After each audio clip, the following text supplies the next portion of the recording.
Welcome to World Cancer Day 2024, a series of live broadcasts from Geneva, Switzerland.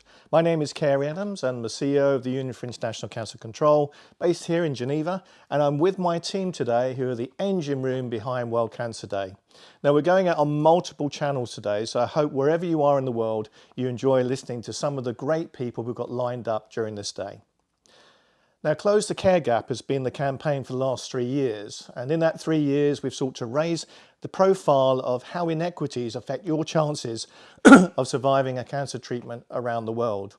Postcode lottery, they call it in the UK, where you were born and where you live actually can determine whether you're going to survive a cancer. And we see massive inequities around the world, across countries, within countries, and in regions.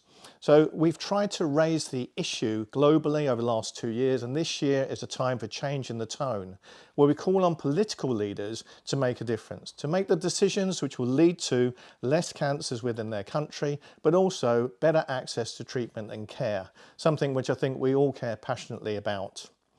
Now, we have a load of people going to join us today during the day, and let me just read out the sort of people you'll be listening to. Fantastic advocates, people who care passionately about the issue of cancer control. So the first one is going to be Karen Nakawala, who's a cervical cancer survivor, and she's also a World Health Organization advocate. World Health Organization have done a fantastic job in cancer control in recent years. I'm really pleased to see that they had a great press release this week with IARC, the International Agency of Research on Cancer, talking about the new figures that we've looked at for the future. She founded the Till Sisters Foundation in Zambia, and is also a UIC member, and she promotes early cervical cancer screening around the world. She has a radio broadcast, and amazingly, her Facebook group has got over 137,000 members, which is extraordinary. Then we're going to go to France. France, we're going to be talking to an actress. Her name is Laetitia Edo. She's been a caregiver for her mum who's had breast cancer. Now, you may know her from the Netflix series Folda, or more recently from Liaison. So she'll be talking about the issues as a carer for someone who has cancer. And Ian Ward, who's better known as the King of Chemo, he'll be talking to us about his diagnosis of stage 3 brain cancer and how that's motivated him for his life to make a difference to cancer. He's dedicated his remaining years to achieving something worthwhile. In his set his sights on breaking the world record for the most money raised for running a marathon, which is extraordinary. So we'll talk to Ian later in the day. Then we'll be shooting over to Mexico, and we're talking to some friends there.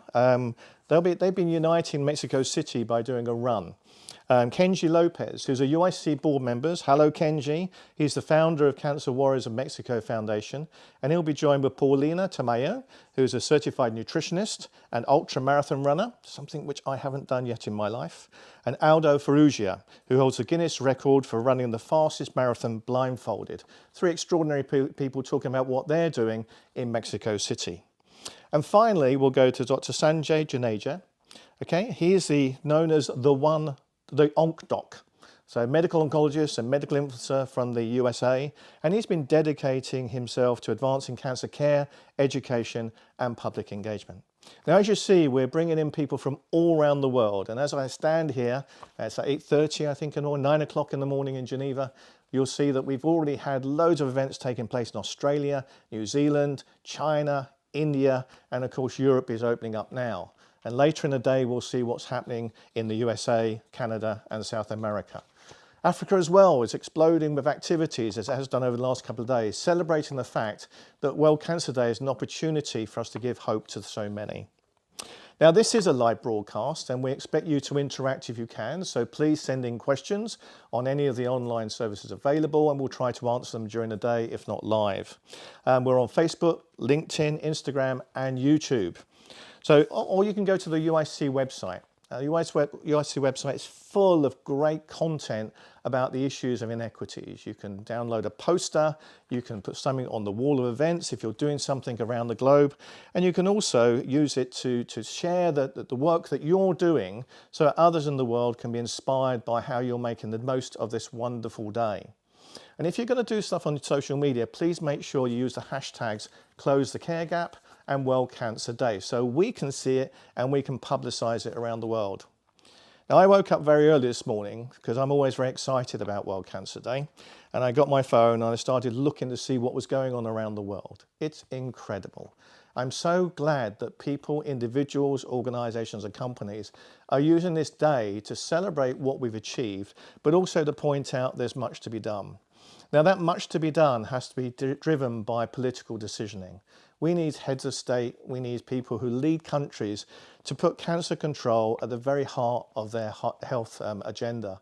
They need to invest more money, put in the resources, learn best practice, adopt everything that the World Health Organization says they should be doing in order to protect people from cancer and also to treat them. So it's important that we do a call to action. We tell them that we care about this subject so much, we want them to do something. So if you go to worldcancerday.org, you'll notice that you can sign up to a call to action. Just put your name in there and we'll send your commitment, your call to those who actually can make a difference, the health ministers and leaders of countries around the world. The more people who sign it, the more impact we will have. So please go to World Cancer Day and be inspired by the content, but also put your name on that call to action. We need you to do it. If you don't know what inequities are in cancer control, then can I just refer to the new report that we put out, the 2024 Equity Report, which has been written by UICC board members of today and of the past. Now, the UICC has benefited over multiple years with having outstanding leaders in cancer control on its board and its presidents as well. And each of them has taken the time to write about the peculiarities of cancer control in their own country. What are the issues stopping people avoiding cancer and actually being treated for their cancer? So you can read stories about Turkey, the USA, Australia, England, Europe, all around the world about what are the peculiarities of those particular issues that people are facing, and written by people who live in that part of the world and know it, live it, breathe it. People have been living there for years and years and years and seen progress, but not enough. So please read that report and get inspired by the stories around the world, and hopefully that will inspire you to do something about inequities in cancer control. On that point, I'll finish. We are near the end of our start of the day. We can't do any of this without the people who sponsor World Cancer Day, our partners, the companies, individuals and organisations are prepared to give us the resources and support so we can do everything which makes this day so important to us. We have a team here today in Geneva and all of them are really proud to work with our sponsors, people who help us put together the enormous amount of work that goes behind World Cancer Day on a year-by-year basis. So thank you to all of you who have supported us during the years. And I hope you enjoy the day as much as we will. We're going to be here in Geneva watching it light up around the world. As I came into the room today, we're trending at number 5 on Twitter, or X as it's now called. And let's hope that we go further than that. It'll be a great day for cancer control.